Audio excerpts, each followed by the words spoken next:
Assalamualaikum warahmatullahi wabarakatuh.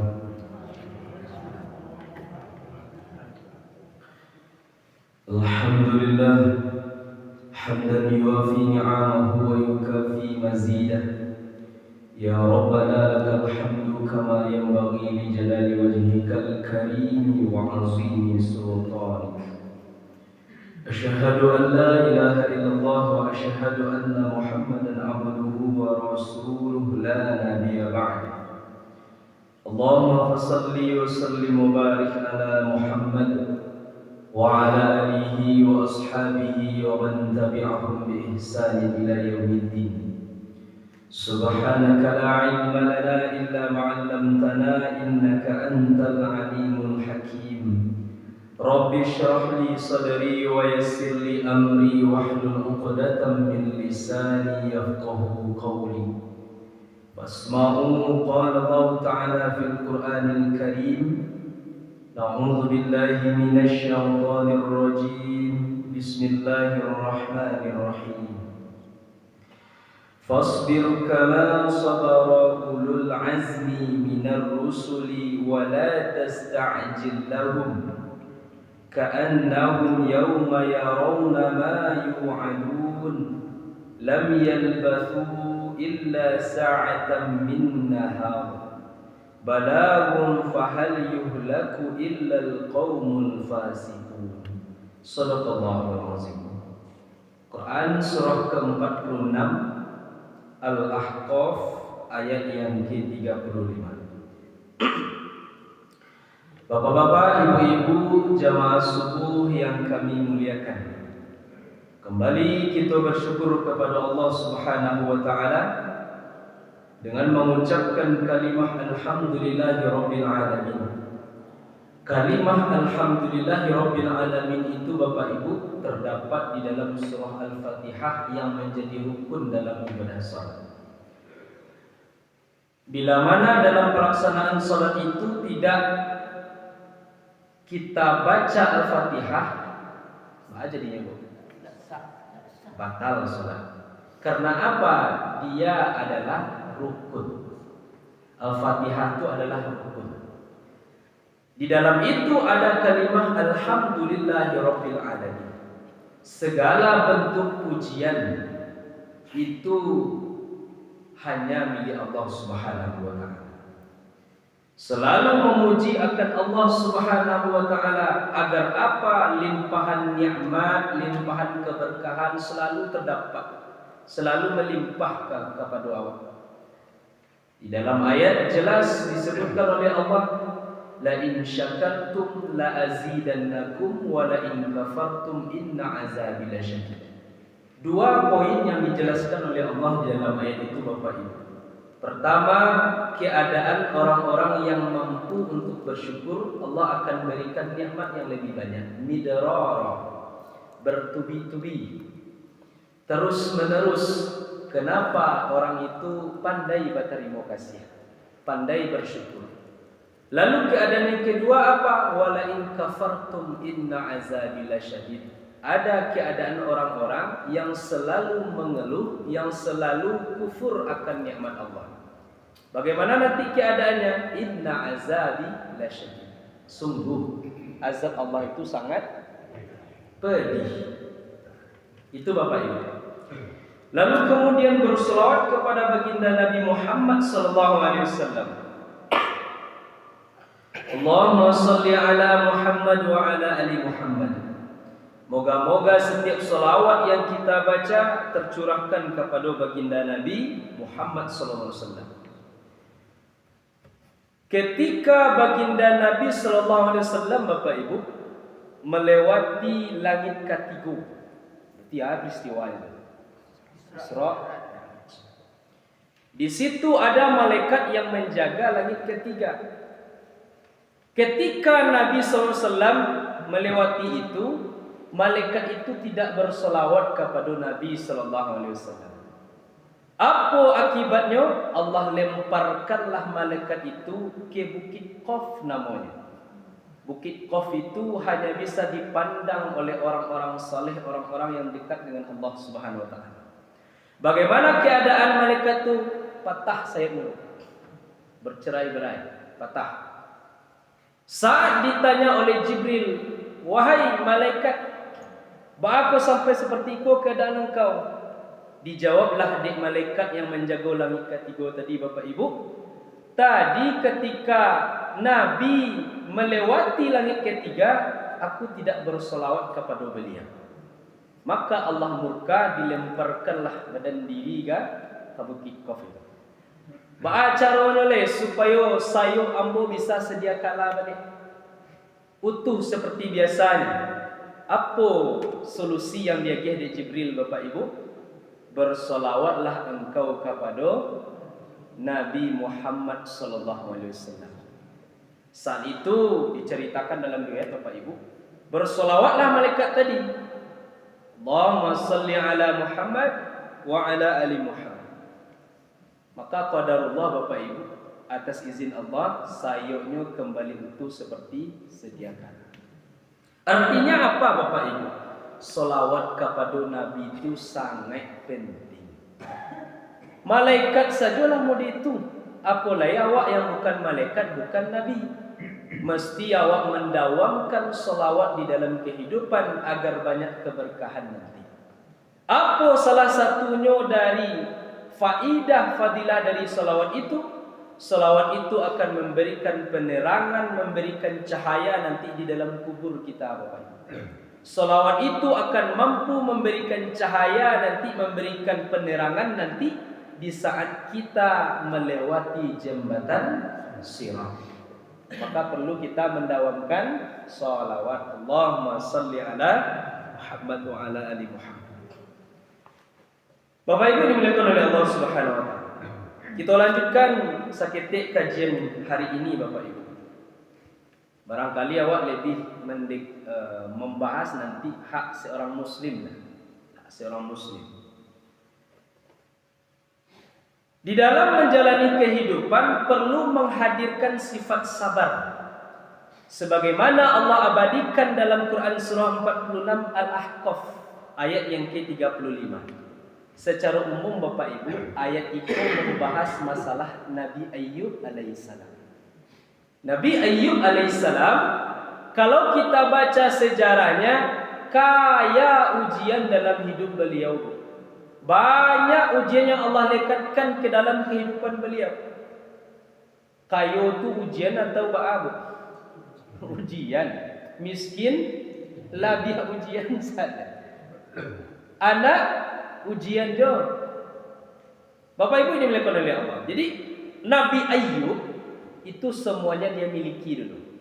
Kekayaannya, anaknya, istrinya, jabatan, dia miliki semuanya. Tapi Allah lekatkan ujian yang berat kepada Nabi Ayyub alaihissalam. Bagaimana respon Nabi Ayyub terhadap ujian itu? Ternyata Bapak Ibu, iman dari Nabi Ayyub itu yazid, naik, selalu naik, tidak pernah turun imannya. Babeda jawab Bapak Ibu, sakacin si ujian barunya, banyak mengadu Ibu ya. Itulah pengakuan awak benar. Banyak mengadu sakit ujian barunya. Wah, aku awak ke awak aja ko. Kan tu. Wah, di awak ke awak aja naik. Allah rajin buat ibadat gua akan naiknya baru. Kita harus pintar memahami apa hakikat dari ujian itu, Bapak Ibu. Bisa jadi ujian yang Allah lekatkan ke awak itu bentuk kasih sayang Allah supaya awak sadar awak hidup bertuhan. Bapak Ibu ini dimuliakan oleh Allah Subhanahu wa taala. Maka sifat sabar yang diperintah Allah untuk kita miliki, supaya nanti hasilnya manis. Dalam ayat disebutkan fasbir sabran jamila. Maka bersabarlah engkau dengan kesabaran yang indah. Saat dilekatkan ujian, mampu awak melibatkan Allah situ. Sagalo-galonya kuat datang dari Allah. Pasti ada hikmah terbaik dari itu. Di Nabi Ayyub alaihissalam, Bapak Ibu, Ketika dia diberikan penyakit oleh Allah, inyo teguh hati. Ketika diberikan ujian oleh Allah, inyo bersabar. Fasbir sabran jamila. Sabar beliau itu indah. Makanya level imannya selalu yazid namanya, selalu meningkat. Kemudian Bapak Ibu yang dimuliakan oleh Allah Subhanahu wa taala, kita ambil hibrah atau pelajaran dari kisah Nabi Ayub alaihissalam. Kaya dengan ujian hidup, harato banyak, jabatan tinggi, sadualah beliau miliki. Tapi suatu waktu diuji oleh Allah, terbakar seluruh hartanya, anaknya 20 orang mati wafat, sabar beliau. Dan sudah itu ujiannya dihinggapi oleh penyakit. Penyakit itu bau, penyakit kulit, sehingga tagaduh hidung orang kampung. Kalau kasarnya diasingkanlah dari kampung. Ikulah ujian yang dilekatkan Allah kepada Nabi Ayub. Tapi apakah Nabi Ayub langsung meminta, ya Allah, sehatkanlah hamba ya Allah. Ya Allah, campakkanlah penyakitku dari badan diri hamba ya Allah. Apakah itu langsung kalam yang dikeluarkan oleh Nabi Ayub? Tidak. Bahkan Nabi Ayub dalam keadaan sakit pun beliau tetap memuji Allah Subhanahu wa taala. Ya Rabb, aku ditimpa penyakit, Engkaulah yang Maha Pengasih lagi Maha Penyayang. Baralah hebat kalimat orang itu. Ya Rabb, aku ditimpa penyakit, aku diuji, Engkau uji. Engkaulah yang Maha Pengasih lagi Maha Penyayang. Tidak ada nampak kalimat di situ, ya Allah, aku sakit, ambo sakit, sihatkanlah langsung ya Allah, agar bisa beraktivitas model esok. Anak itu doa Nabi Ayub dah. Yo jauh oleh Bapak Ibu kalau dicaliak-caliak dikaji mana ketingkatan sabarnya para nabi dulu. Muncul istilah ulul azmi. Ada nabi, rasul yang tingkatan kesabarannya itu sangat luar biasa. Tingkat ketabahannya itu sangat luar biasa. Masuk Nabi Nuh enggak? Masuk Nabi Ibrahim, ada Musa, ada Isa, ada Nabi Muhammad SAW. Nabi Ayub alaihissalam itu banyak pelajaran yang bisa kita ambil Bapak Ibu dari kisah-kisah beliau. Poinnya apa Bapak Ibu yang dimuliakan oleh Allah Subhanahu wa taala? Jadi saat ada ujian itu Bu, dilihat di situ kesabaran awak menghadapi ujian. Saat bersabar nanti Allah akan berikan keberkahan dari itu. Allah akan berikan jalan keluar nanti. Allah akan berikan kemudahan setelah itu. Sepahit-pahit ujian Bapak Ibu, itu tidak selamanya akan pahit. Akan ada masanya nanti senang. Inilah kita berikan gambaran. Sapayah-payahnya mendaki, ada saatnya nanti kita akan menurun. Yang menjadi ciri khas dalam kehidupan Bapak Ibu, kalaulah pahit bana ujian tarasu dalam kehidupan, maka setelah itu suatu pertanda nikmat Allah akan berikan kepada awak. Sangat paralulah bagi awak sabar di dalam menghadapi ujian kehidupan itu. Kata Nabi, wa may yuridillahu bihi khaira yusib min. Dan barang siapa yang dikehendaki oleh Allah menjadi orang baik, ya Allah akan uji. Allah akan berikan sedikit masalah hidup. Allah akan berikan ujian dalam kehidupannya ditimpa dengan persoalan. Tapi masalah yang tiba itu Bu, ujian yang tiba itu sesuai dengan kesanggupan awak masing-masing. Bapak Ibu dimuliakan oleh Allah Subhanahu wa taala. Nabi sallallahu alaihi wasallam juga ingatkan dalam hadis beliau, Igtanim khamsan qabla khamsin. Ingat-ingatlah olehmu yang 5 sebelum datang yang 5. Iko secara umum Bapak Ibu bersabar awak menghadapi. Apa yang dimaksudkan yang 5 itu? 1. Muda sebelum tua. Yang kedua, kaya sebelum miskin. Yang ketiga, sehat sebelum sakit. Yang keempat, lapang sebelum sempit. Yang kelima, hidup sebelum mati. Iko kecil Nabi. Ingat-ingatlah olehmu 5 perkara sebelum datang yang 5. Ketahuilah Bapak Ibu yang dimuliakan oleh Allah Subhanahu wa taala. Yang 5 di awal kubu, iko yang ketujuh dek manusia. Inyo mudo, inyo sehat, inyo kayo, wakatu lapang, hidup lelai. Tapi kalau nak nampak dimiliki, kalau nak hidup, apa? Nggak ada gunanya dah. Jadi yang 5 di awal ini yang disenangi oleh manusia. Adapun yang ditakuti manusia Bapak Ibu, 5 sesudahnya. Atu tua, sakit, miskin, sempit, mati. Kau ditakuti manusia kau? Mengapa ada manusia yang takut mati? Karena belum siap. Amalan sedikit, ketakwaan belum sempurna, sedekah sedikit. Dek, kau tahu lawak guyonan atau kecik-kecik jenazah dalam kubur itu bu, ngiri wak. Ya Allah, berikanlah kami waktu sabanta untuk bisa balik ke dunia ya Allah. Mengatu kami ingin bersedekah. Kami ingin beramal. Kami ingin melakukan amal-amal soleh, kata jenazah. Cuma dia awak tak terangkan.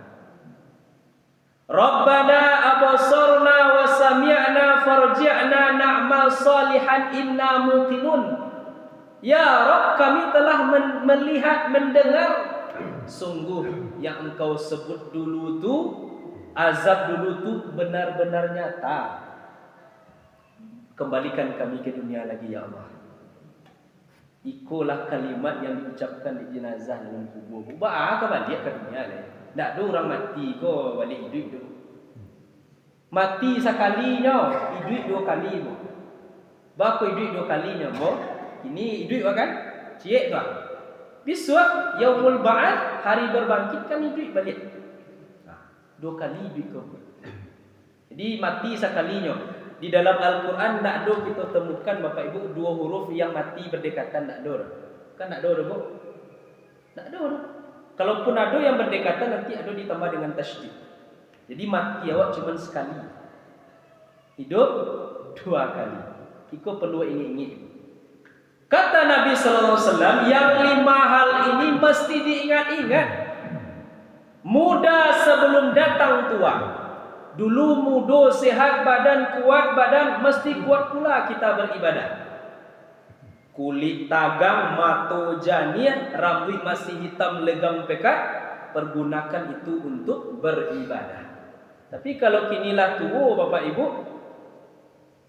itu tak serpo dulu leh. Yang mata ke lah kabur kini tu. Membaca Quran lah payah. Atau sangkit mata janiah dulu kamasen. Itu leh pertanyaannya. Balik tak bisa kami membaca Quran nampak je. Sangkit muda dulu Lain dipergunakan untuk membaca Quran tak? Kini kakilah sakit-sakit, Ustaz, dan rematik dan kolesterol segala macam lah nama penyakitnya. Dulu sangkit kaki kuih kamas Yang menyasar tu iyo mangkudian tibuan. Dah do menyasar di awal. Bapak Ibu ini dimuliakan oleh Allah. Lalu saat sehat pun perkuat badan diri awak untuk beribadah kepada Allah. Sebab kalau lah sakit bu, nan kali baca leh.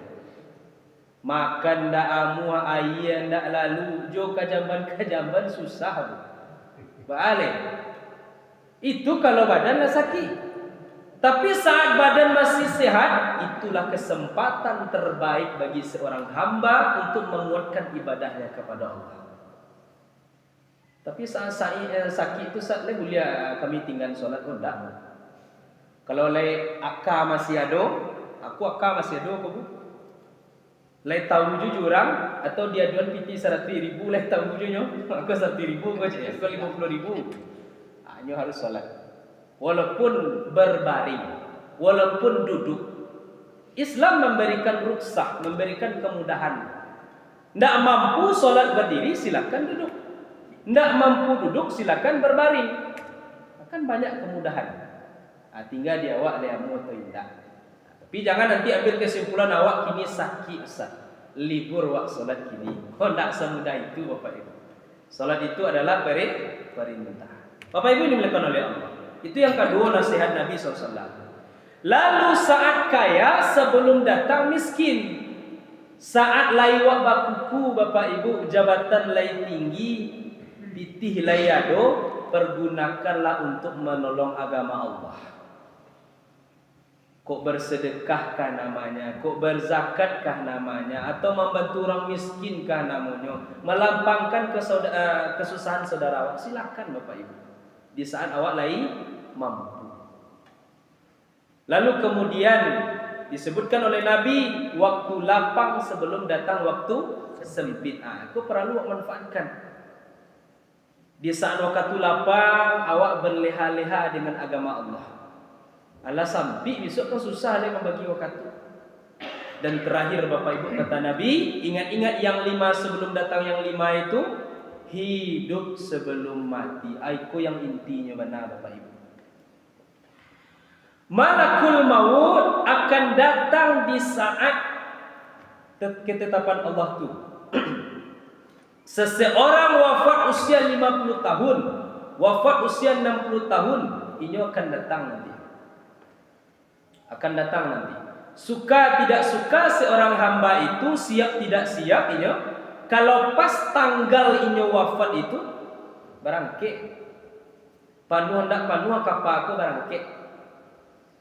Ikulah yang memutus segala nikmat, yang memisahkan seseorang dengan keluarganya, yang memisahkan suami dengan istri, suami dengan anak, itulah kematian. Makanya orang banyak tapi mati Pak. Di apa badan diri yang siap, amal sedikit. Orang muslim yang cerdas itu apa Bapak Ibu? Yang banyak mengingat kematian. Yang banyak mengingat kematian.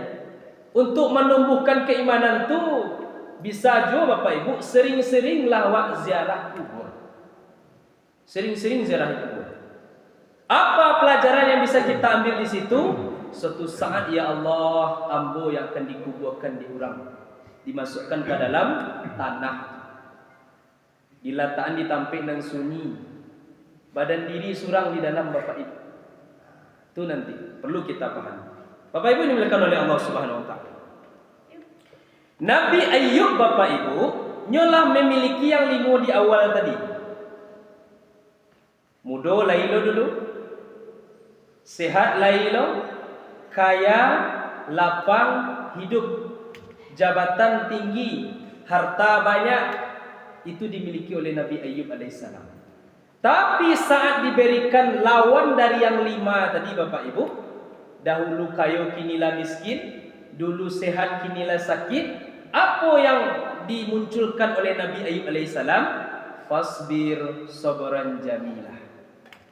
Beliau bersabar dengan kesabaran yang sangat indah. Iko barangkali Bapak Ibu bisa kita ambil pelajarannya saat diberikan ujian oleh Allah, ditimpakan sebuah hal yang tidak kita suka Bapak Ibu, sabar. Kemudian Bapak Ibu yang dimuliakan oleh Allah Subhanahu wa taala. Apa pelajaran yang bisa kita ambil dari Nabi Ayub? 3 pelajaran yang bisa kita ambil dari kisah Nabi Ayub alaihissalam. 1, jadilah orang kaya yang bersyukur dan orang miskin yang bersabar. Kok 1 pelajarannya? Ambo ulangi balik, jadilah orang kaya yang bersyukur dan orang miskin yang bersabar. Susah bana hidup bersabar, karena susah itu sebentar sifatnya. Dunia ku singkat, susah-susah hidup di dunia hanya sementara. 1 pelajaran dari kisah Nabi Ayub alaihissalam. Yang kedua apa? Tidak jadi sombong dengan kekayaan yang kita miliki. Tidak jadi sombong dengan kekayaan yang kita miliki. Pada hakikatnya Bapak Ibu, kekayaan harta yang kita miliki itu adalah ujian. Tuh Bu, Allah berikan rezeki, tidak boleh sombong awak di situ. Allah berikan jabatan, tidak boleh sombong awak di situ. Sebab itu hakikatnya adalah ujian. Adapun pelajaran yang ketiga apa? Ingat, harta itu titipan Allah. Bapak Ibu dimuliakan oleh Allah Subhanahu wa taala. Kita semua yang ada dalam masjid ini, Bu, yang banamu makhluk itu semuanya adalah punya Allah. Kita sangat mencintai anak kita sangat mencintai istri kita sangat mencintai suami kita. Tapi suatu waktu ingat Bapak Ibu, Allah akan ambil. Contoh ambo sangat mencintai istri, sangat mencintai anak. Sangat mencintai anak. Ketika nyo sakit, saya nampak lihat usia pertama tu awak. Tapi ingat, suatu waktu nanti Allah akan ambil. Anak itu titipan kepada seseorang. Artinya kebahagiaan yang Allah lekatkan ke awak. Sebut saja Bapak Ibu 60 tahun anak tuju awak. Berarti 60 tahun Allah titipkan kebahagiaan kepada awak. Katakan 70 tahun usia anak, 70 tahun Allah lekatkan kebahagiaan kepada anak, kepada awak. Tapi ingat suatu waktu Allah akan ambil kepunyaan. Itu kan boleh. Boleh kan Bu? Allah mengambil barangnya, Allah mengambil kepunyaannya, itu boleh. Dan awak harus ingat, anak itu bukan punya awak, tapi titipan. Ini yang harus kita pahami.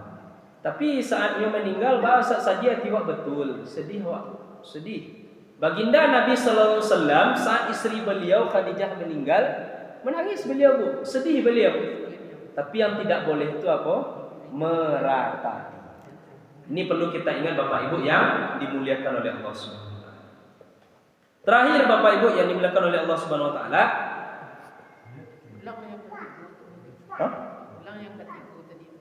Yang ketiga, perlu diingat harta itu titipan Allah.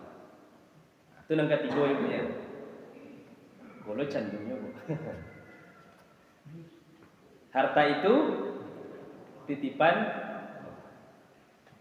Lalu kemudian Bapak Ibu yang dimuliakan oleh Allah Subhanahu wa taala. Dari pembelajaran Nabi Ayub tadi, kisah Nabi Ayub. Lalu kita rangkul dalam kehidupan kita. Apa yang mesti kita hadirkan saat ada ujian? Tentu bersabar. Lalu dalam menapaki kehidupan Bapak Ibu, ternyata ada juga hak seorang muslim terhadap muslim lainnya. Baginda Nabi sallallahu alaihi wasallam menyampaikan dalam hadis beliau, hadis riwayat Muslim, ada 6 hak muslim terhadap muslim lainnya. Apa yang dimaksud yang 6 itu? 1, bila bertemu ucapkan salam. Assalamualaikum warahmatullahi wabarakatuh. Kata Nabi dapat 30 pahalanya. Dan nanti ibu basuh jo kawan, hai guys, cik. Hai bro, hai kawan, hai konco, itu dah dapat pahala tu Bu. Yang dapat pahala apa? Ketika bertemu ucapkan salam. Assalamualaikum warahmatullahi wabarakatuh. Kalau nak assalamualaikum saja, dapat 10 kan? Kan itu. Artinya apa? Mendoakan. Di saat bertemu ucapkan salam. Lalu yang kedua apa kata Nabi SAW? Bila diundang penuhi. Dalam tanda kutip undanganku yang elok. Kalau undangannya untuk bagunjiang nanti boleh-boleh. Kalau undangan baralik silakan datang. Undangan syukuran silakan datang. Kok undangan yang elok yang lain lah, baik. Tapi kalau di dalam undangan itu ada maksiat kepada Allah, ada nanti berisi dosa, jangan penuhi. Di undangan yang dimaksudkan Bapak Ibu yang baik. Bila diundang maka penuhilah undangan itu. Sebab pada hakikatnya Bapak Ibu, memenuhi undangan itu adalah wajib. Wajib. Dan mereka besok tiba di barang anak ambo yo. Insya-Allah. Yo sabana padi insya-Allah. Di luarnya insya-Allah aku, tapi dalam hatinya ada nak kapai gitu. Aku nak mulia aku. Awak bernaung di balik kalimat insya-Allah dengan niat nak kapai, aku salah aku. Nyo kau dapatkan insya-Allah, aku kan insya-Allah orang Arab. Insya-Allah di luar, yo mana di dalam insya-Allah lo, insya-Allah pai aku. Kecuali pas di hari itu tuh sakit awak. Aku kok timbul musibah lain. Kan uzur syar'i. Tapi kalau nak ada uzur yang lain, kita mesti penuhi. Itu dua Bapak Ibu hak seorang muslim terhadap muslim lain. Lalu yang ketiga kata Nabi SAW, bila dimintai nasihat, berikan ia nasihat. Kan kadang ada kawan awak Bapak Ibu di saat imannya yang kus menurun imannya, keceknya agialah din nasihat sakitiah. Agialah pencerahan sakitiah. Agialah bu arahan sakit. Berikan nasihat terbaik. Kan bagian nasihat kau nak mesti ustaz. Awak tahu suatu kebenaran, kita harus sampaikan. Itulah bagian dari dakwah. Yang baik-baik sampaikan. Lalu yang keempat apa? Bila ia bersin, maka doakan. Doakan, Bu. Karena bersin itu adalah nikmat yang diberikan oleh Allah. Kalau bersin ada kecil, Bu. Alhamdulillah. Yang mendengarnya didoakan. Doanya. Yarhamukallah. Lalu yang bersin tadi juga menjawab lagi, mendoakan orang yang mendoakan awak. Yahdi bikumullah wa aslihu balakum. Boleh. Jadi indah kehidupan untuk saling mendoakan. Barasin kawan sekali. Alhamdulillah. Barasinnya balik. Baik barasin kan barasin karena jauh kumuan dah hiduang. Aku nak mulia orang itu. Lama na fisik kan debu seketik barasin loh. Itu jahit nama itu. Yang baik yang benar itu apa? Doakan yarhamukallah. Lalu orang yang bersin juga mendoakan awak. Yahdi bikumullah wa aslihu balakum. Itu yang disampaikan oleh Rasulullah SAW. Lah berapa? 4. Yang kelima lah. Yang kelima kata Nabi SAW, hak seorang muslim terhadap muslim lainnya apa? Bila dia sakit maka jenguklah. Atau bahasa orang seberangnya bezuk. Dibezuk. Jadi kalau ada saudara yang sakit, kita jenguk, kita caliak, kita besarkan jiwanya Bapak Ibu, kita senangkan hatinya. Supaya apa? Ada tanda-tanda kehidupan balik. Karena saat kita menjenguk itu Bapak Ibu, itulah bahagian dari obat bagi orang yang sakit. Kita doakan, kita senangkan hatinya, itulah bagian dari ubi. Yang terakhir Bapak Ibu, saat dia wafat, saat dia meninggal, iringilah jenazahnya. Ikulah 6 Bapak Ibu kata Rasulullah, hak seorang muslim terhadap muslim lainnya. Karena dengan mengantarkan jenazah itu atau menyelenggarakan jenazah itu memberikan pembelajaran terbaik bagi kita yang masih hidup. Agar ingat pesan Nabi, ingat-ingat yang 5 sebelum datang yang 5. Salah satunya apa? Hidup sebelum mati. Hidup sebelum mati.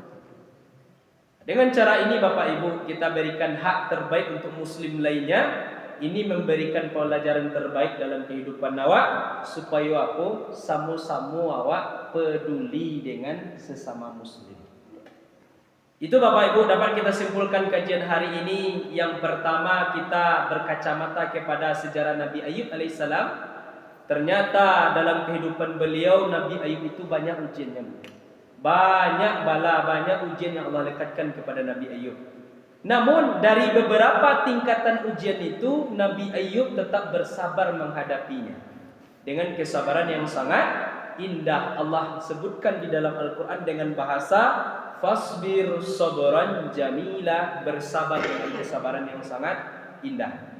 Yang kedua dapat kita simpulkan Bapak Ibu dari kisah Nabi Ayub itu, jadilah kalau nanti kita orang kaya yang bersyukur. Kalaupun kita termasuk orang miskin, jadilah orang miskin yang bersabar. Lalu yang ketiga Bapak Ibu dapat kita simpulkan, ternyata ada juga hak di antara muslim terhadap muslim lainnya. Di antaranya tadi sudah kita sebutkan, salah satu yang paling penting Bapak Ibu, saat dia wafat kita iringi jenazahnya, kita selenggarakan jenazahnya agar hadir pembelajaran ataupun hibrah terbaik dalam kehidupan kita.